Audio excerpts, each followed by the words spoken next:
Hello, I'm William Madison from the BRC, and I'm joined today by Lisa Hooker, UK Consumer Markets Lead at PwC. Lisa, how are you? I'm good, thanks. How are you, William? I'm very well.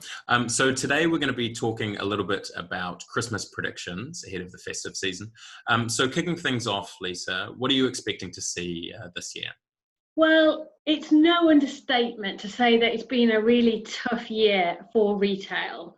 But in the last few months, we've seen growth in all categories of retail, back to where they were before the pandemic, except for apparel and footwear. So, given the shops have now reopened, it gives us some optimism about the festive season. We do think consumer confidence will bounce back, as we saw when we came out of the first lockdown. Also, there's only 37% of shoppers know exactly what they want and want to browse, and many want to browse in stores. However, we do appreciate that Christmas will be a little different this year. Our recent Christmas prediction survey shows that even with the recent bubble announcements, we're likely to see smaller family gatherings and celebrations, and that will affect how people spend, what they buy, and where they buy. So how do you think a different kind of Christmas will affect retail? Well, it's naturally there's fewer people expected around the Christmas dinner table, so there's probably fewer things to buy. So for many, this means spending less this year, not necessarily because they want to, but they see that they don't need to. So we expect a decline in spend of around £30. But even with this decline, we still spend at Christmas on presents and celebrations around 20 billion. Also, in terms of our survey, 80% of people said they plan to spend the same or more, and it was only 20% of the population that caused this drop. So consumers are telling us they do still want to spend, but just have fewer reasons to buy. As we know, Christmas spending is different to Black Friday, as it's directed to the family rather than yourself.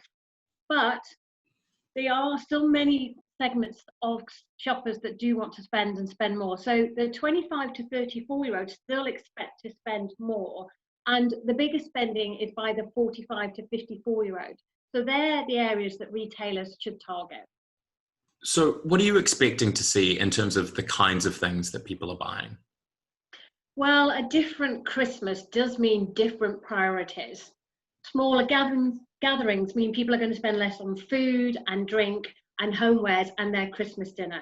And as you can imagine, food and drink and Christmas dinner have always been the top priority for a number of years. But with fewer people to cater for, spending is expected to decrease, particularly amongst the over 55.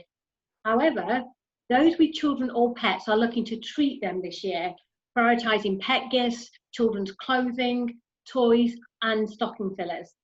These categories have all risen in importance from last year. Funnily enough, though, we're not buying necessarily what children are asking for. They want games, consoles, phones, and tablets, while parents actually want to buy clothing and practical gifting, such as traditional board games. But as we've been predicting over gifting and health and well-being will also be popular. Health and beauty in particular is seeing strong sales throughout the year as people treat themselves and others has been one of the only few ways of actually being able to treat yourself through the pandemic. So leading on from that, where do you expect people will be buying things from this year? Well, given the year we've had, people do want to make Christmas extra special this year.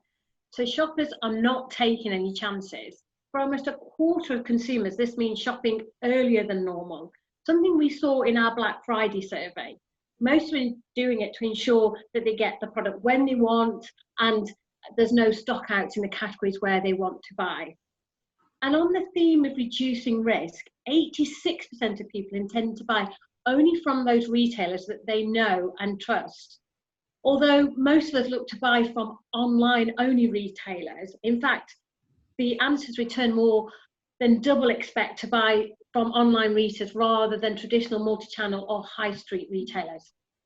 Elsewhere, however, it looks good for independents, with over a quarter of shoppers intending to support their local or independent retailers this Christmas. So in summation, what does this all mean for retailers? Well, retailers may struggle to respond in terms of category and channel shifts at this late stage in terms of the Christmas run-up, but they can influence what people buy. The best approach is to encourage shoppers to shop early, shop in stores, and maybe buy from some other categories. Also, I think they really need to be transparent. This year, more than ever, consumers want confidence over stock availability and delivery times. They should also take this opportunity to improve the shopping experience to make it as seamless as possible, either through improving online, in store, looking at stock levels, or investing in supply chain, delivery, and logistics. Consumers do want more certainty. Though this may not help in the immediate, it will start to help as we get beyond this challenge and into 2021 and beyond, as consumers are likely to return to those brands that they trust and treated them well previously. Fantastic. And I think that's where we'll leave the discussion for today. So thank you very much again for joining me, Lisa, and have a very Merry Christmas. Thank you, William, and the same to you. And that's it from us today. Goodbye for now.